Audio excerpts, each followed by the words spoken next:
Hello, my name is Owen, and welcome to a recap of my reading journey in October 2025, as well as a look ahead to the month of November. What I want to do is go over the books that I read and go over how much fun I had, and then kind of look ahead to what I think my November will look like. We're already a handful of days into November, and just kind of give you an update about how things are going on my reading journey, what I'm up to nowadays.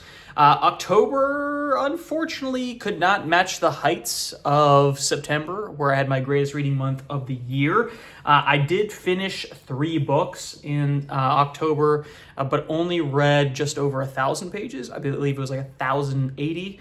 Those 3 books were, one of them was the first collection of Superman, Absolute Superman. So it's the new series of DC Comics where they're kind of reintroducing the origins of their main superheroes, but like with a twist, with like a core part of them is missing. So Superman's twist is that he didn't come to Earth as a baby from Krypton. He kind of grew up to a little bit older. I would say like he's teenage age, but he's a little bit more developed, and he arrives on Earth, and because of that, he doesn't exactly run into the Kent City the way he does normally, and he's a little bit more brutish, perhaps. Still the same kind-hearted Superman, but he's a little more jaded just because he saw how things went down on Krypton and how his parents were treated by the people of Krypton. Because in this universe, they weren't some high-respected people. They were lowly scientists who were kind of ignored of their cries that Krypton was going to be destroyed. So it kind of gives a different spin on Superman's psyche as he is on Earth here fighting the supervillains and the villains in power in this version of Earth. Overall, I'm not going to do a in-depth review of it, but I did enjoy it. I didn't enjoy it as much as Absolute Batman. I thought that one was a little bit more engaging, but overall, I just like Batman as a character better. But I'm excited to see where it goes. It was a lot of Krypton in this first 6 issues that they collected into this volume here. But I'm excited to see where it goes and see the twists in these characters. So what this series does well across the 2 that I've read for Batman and for Superman, it's not just the main character who's shifted. Because of these changes of the world, every character is the same at heart, but at different ways, like with Lois Lane in this one. And then next book I read, I finished a financial book. I won't talk too much about that. It's just kind of about investing in personal finance and stuff like that. And then finally, I did finish Misery this month, and reviews on the channel for that. So that's really the only I want to say real book that I read this month, even though I do count those other 2. The financial book is a real book. It's just not something interesting to talk about. And then the comic is it's just a book of a collection of issues, so it's a very quick read there. What I did not finish, but I was reading, I am continuing to read the Wheel of Time series. Fell off a cliff there. I read the first 2 books in 1 month and didn't even finish the 3rd book in another month. It is the Dragon Reborn book 3. I'm having an interesting journey with this one. There's moments where I'm like, this book sucks, this series is clearly fluff, filler, not interesting, but I've kind of I passed the hump of this story, so I'm a little over halfway. I didn't really get that much far in the whole month of October, but it's starting to pick up a little bit for me. I'm starting to get a little bit more interested. I'm getting the sense that these books are structured similarly, and that structure is reset of momentum, set up, avalanche at the end. Kind of what Brandon Sanderson does, and that would make sense if, because Brandon Sanderson loves Wheel of Time so much, maybe he copied kind of that Sanderlanche. He kind of got that from the Wheel of Time series, but that's how the book 2 was as well. I thought it was kind of slow.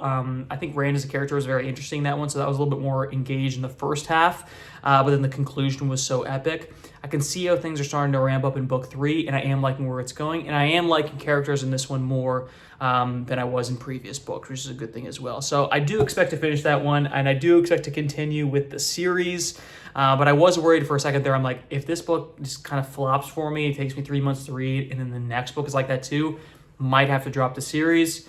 But like I said, things are looking up. Hopefully it ends well, and it's not on the chopping block for me to not finish the series at all.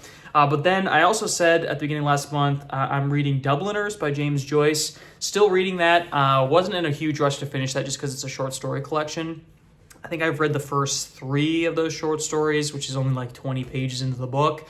And I just want to kind of get around to those short stories whenever I get the chance. Because what I've been doing is I've been reading the short story, not understanding like why he wrote it, reading it again, reading it a third time, start to get think about what the story is about, some deeper analysis of it, and taking some notes in the margins of the book, which has been interesting. That's something that I always do. But I'm really just taking my time with it. I feel no desire to rush through a short story collection, especially if they're all unconnected. There's no like connecting thread in terms of like plot. There's no reason for me to rush through it. So I'm just gonna take my time with it. Whenever I feel like reading a short story, I'll pick that one back up. So maybe I'll finish it in November, maybe I won't. But otherwise, in November, like I said, we are a couple days into it already, obviously, but I did start another audiobook.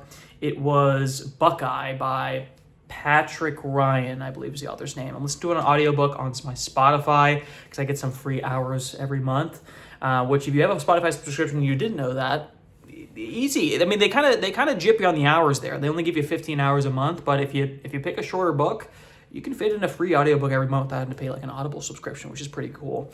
And that book is like, I think it's in the running for Book of the Year, Barnes & Noble. It's been getting rave reviews across the board. So I wanted to just randomly give it a shot. So far, so good. I'm about like maybe 10% of the way in. And it's really slice of life post or during World War II, but set not during at the war, but back at home. And it seems very slice of life.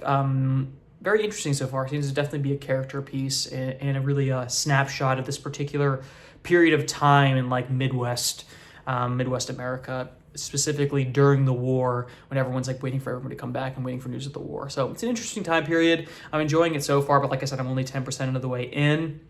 Other than that, I do want to hit some of the books that I bought at the end of September maybe, or was it the beginning of October? Hyperion, I have a copy of.